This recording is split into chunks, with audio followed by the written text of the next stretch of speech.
Okay, part 8. I'm going to just finish this tonight. So in this video, I am covering 2 more points that are addressed in Brother Steve Isitt's diligent work to compile responses or primary sources from brothers being accused of being rebellious and being excommunicated or quarantined or whatever you want to call it. But our fellowship was cut off from these brothers who were very godly men and who had come to Brother Lee repeatedly with very definite concerns that are left out of this book, Fermentation of the Present Rebellion.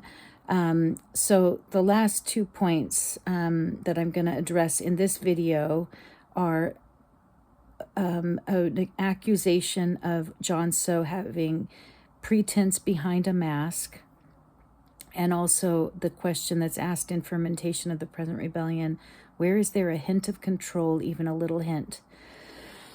Hopefully I won't yawn too much. Okay, on page 25 of the Fermentation of the Present Rebellion, Brother Lee remarked, "Was this fellowship given in May of 1986? Okay, the context of that is fellowship that John So shared in May of 1986, where he spoke strongly and lovingly of Brother Lee, the ministry, and sweet and practical coordination with the office." Okay, and those are quoted on pages 21 to 25 of the Fermentation of the Present Rebellion. So on page 25, Brother Lee asks, was this fellowship given in May of 1986 a genuine and honest word, or was it a systematic lie spoken in pretense behind a mask? So he is accusing Brother John So of systematically lying in pretense behind a mask. That sounds, terrible, to systematically lie. And he continues, "This was not one comment spoken in haste, but a consistent attitude expressed over a week's meetings of this love for the ministry and for Brother Lee and coordinating with the Living Stream office." But he's now accusing him of systematically lying with pretense behind a mask. Okay, I continue. "Based on the fact that the Fermentation of the Present Rebellion began in Stuttgart in October of the same year," so he's referring to fellowship in May, and then in October, the Fermentation of the Present Rebellion began there, with the giver of the fellowship playing an active role, with John So playing an active role in that fermentation of rebellion, "it is difficult to believe that his fellowship was genuine and honest." Let's have genuine and honest fellowship, please.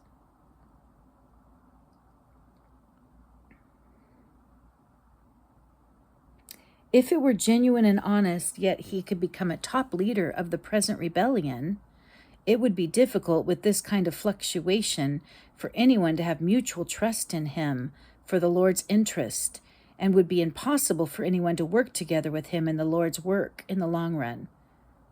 Because he has a mask? Because he commended Brother Lee and the ministry in May, and then in October was supposedly a leader having an active role in a fermentation of present rebellion? Okay, on page 26 of the Fermentation of the Present Rebellion, Brother Lee continued, "John So signed a corporate letter that spoke of the sweet fellowship he had with the 5 brothers who came to Stuttgart, and that through them the vision of God's New Testament economy and the new move in his recovery has been renewed and strengthened in us, and a deep desire for fellowship with all the churches in the Lord's recovery had been awakened in our hearts." The letter ended with the words, "Brother Lee, we love you." It is too bad that Brother Lee did not offer the whole story. He did not speak the truth about John So, and thereby misrepresented him.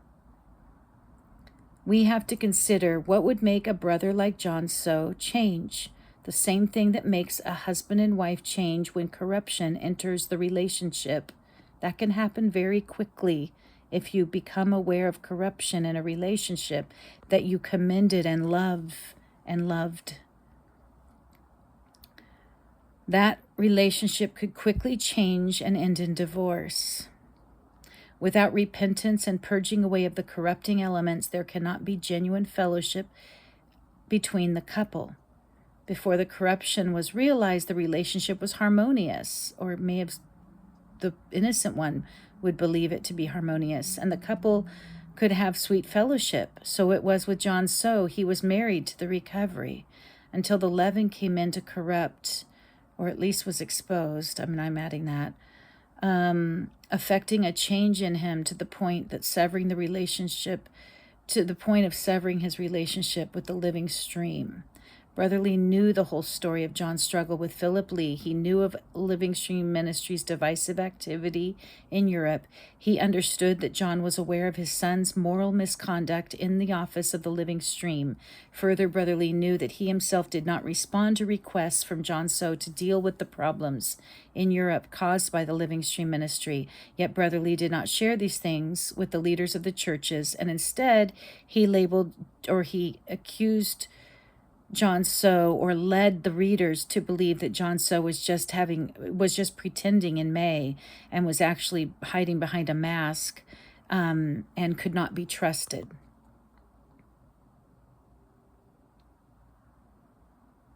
It would be impossible for anyone to work together with him in the Lord's work for the long run, because there would not be an ability to have mutual trust in him for the Lord's interest. But he didn't say John So was concerned about the immorality of my son, who was the manager of the Living Stream Ministry, who was targeting multiple sisters in the Lord's recovery and possibly outside the Lord's recovery.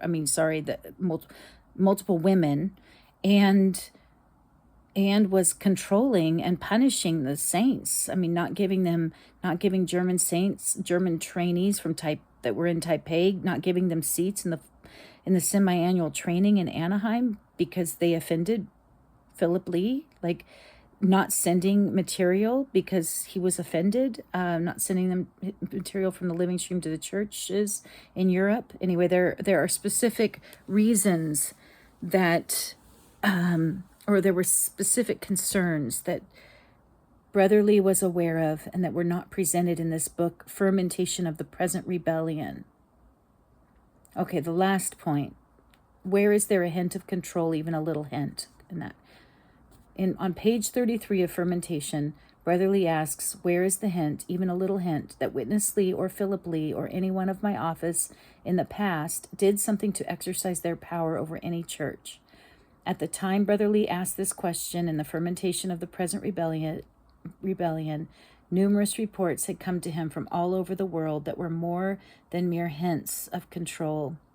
He knew the stories of Living Stream Ministry control, beginning with complaints from Hong Kong in 1985, then Stuttgart in 1986, Rosemead in 1986, the Southeast in 1987, England in 1987, Anaheim in 1988, just to name some notable examples. He also knew that a sister who worked at LSM wanted to give him a comprehensive report on hints of control, but he would not listen to her 11-page report. And I really wish that I could read that whole report.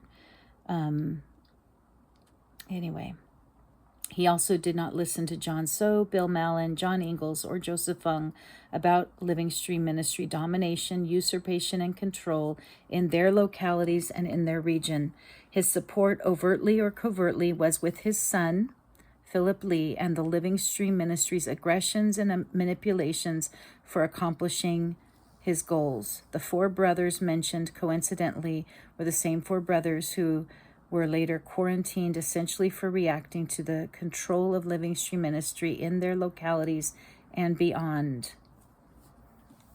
The dismissal of complaints of interferences and control by Living Stream Ministry are common in the fermentation of the present rebellion. Brother Lee consistently choosing to look past reports and act as if they did not exist. It seems Brother Lee could never call the interferences for what others thought they were, acts of control to set up Living Stream Ministry in business around the recovery, around the whole earth. Saying on page 31 in Fermentation of Present Rebellion, we only knew to help and to do everything to expedite the Lord's recovery in so many countries and to help the churches. That is all we knew. It seems Brother Lee could never call the interferences for what others thought they were, acts of control to set up living stream and business in the recovery, saying on page 31 in Fermentation, we only knew to help. Okay, sorry, I guess that's a repeat. What prominent elders and the Living Stream Ministry sister referred to as interferences in violation of the oneness in the body and the bypassing of fellowship with elders, Brother Lee described as expediting the Lord's recovery. The control was to such an extent that Brother Lee was forced to speak to the problem in an international elders training Book 9, pages 61 to 63, saying, our going on should be according to what we have seen from the Word. There should not be any control, and the leadership is not in one controlling person. He added, I do not control, and the Living Stream office would not control. Using the words would not control means they certainly did control, but he did not expound on that, saying only mistakes may have been made in the past, which he also didn't explain or atone for. So he did admit that the living stream controlled. But testimonies do explain and answer the inane question, where is the hint, even a little hint, that Witness Lee or Philip Lee or anyone in my office in the past did something to exercise their power over any church. Of course, Bill Mallon enumerated the incidences of manipulation and control by the Living Stream Ministry in his letter to Witness Lee. John So did the same in his Manila report and dissociation open letter. David Wang gave his full report of LSM control in Rosemead. John Ingalls relates the events and concerns in Southern California during the tandem leadership era of Witness Lee and Philip Lee. There were many other people and places who could give reports on hints of control. One matter that the Living Stream sister must have tried to relate to Brother Lee was that the Living Stream office, Philip Lee cut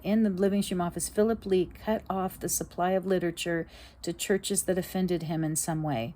Their elders were forced to come to him and apologize. Representative examples of this follow.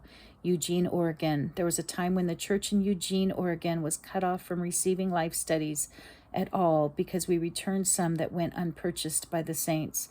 Living Stream Ministry would send up enough life studies for all in attendance and expected all to purchase, which not all did. It was resolved by the elder recruiting skilled brothers to write letters of praise and even a new hymn to Witness Lee, and it worked. So basically they had to please the Living Stream Ministry office to get the material they needed. Flagstaff, Arizona, elders were stunned when literature stopped being sent to the church in Flagstaff due to Chinese-speaking side having a surplus of unsold life studies that the bookroom returned. The whole church was punished as a result, and many saints were demoralized by this act. That's by Don Bowen, former elder. If a brother was thought to be in rivalry with Living Stream Ministry, even in some small way, he was dealt with and must apologize. In the following example, a prominent elder in the recovery was forced to kowtow to Philip Lee. In 1985, after the training, I felt to type out the notes I took. So this might be Brother Don Bowen, not the foregoing Flagstaff, Arizona report. Okay, in 1985, after the training, I felt to type out the notes I took. I sent them to several brothers to share with them the Fellowship of the Spirit, one of which was located in London.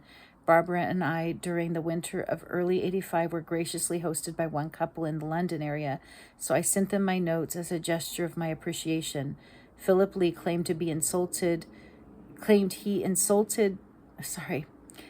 consulted with Witness Lee and that I should never have done it. He reprimanded me, implying it was in rivalry with their printing department, and said these notes should never be sent before the book was published. He demanded that I retrieve all notes sent, that I come to Anaheim and apologize to him.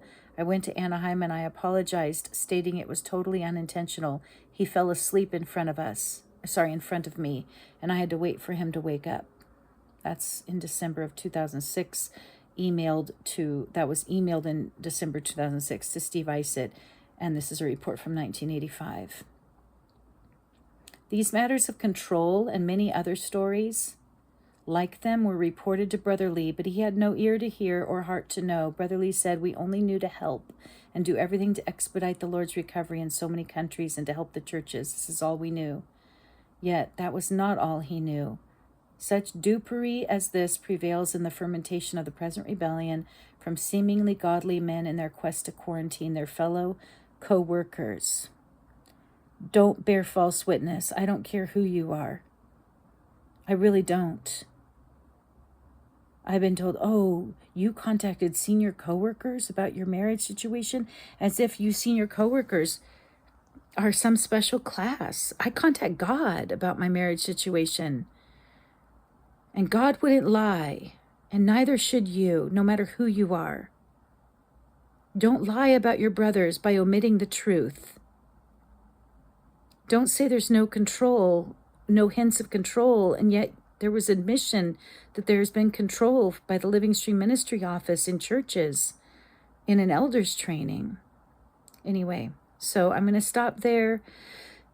If you listen to these, thank you. Thank you, Brother Steve Isitt, for compiling these necessary facts to show that there has been false accusations made of our brothers and printed by the Living Stream Ministry. That's defamation. It's the violation of the 10 Commandments. And it has stumbled many. This book is in many of the homes of dear believers who believe they're in the Lord's recovery, but they're being lied to about their fellow brothers. And now most of those brothers are with the Lord, and we did lose decades of their portion. And that's partly why I'm speaking out. Thank you.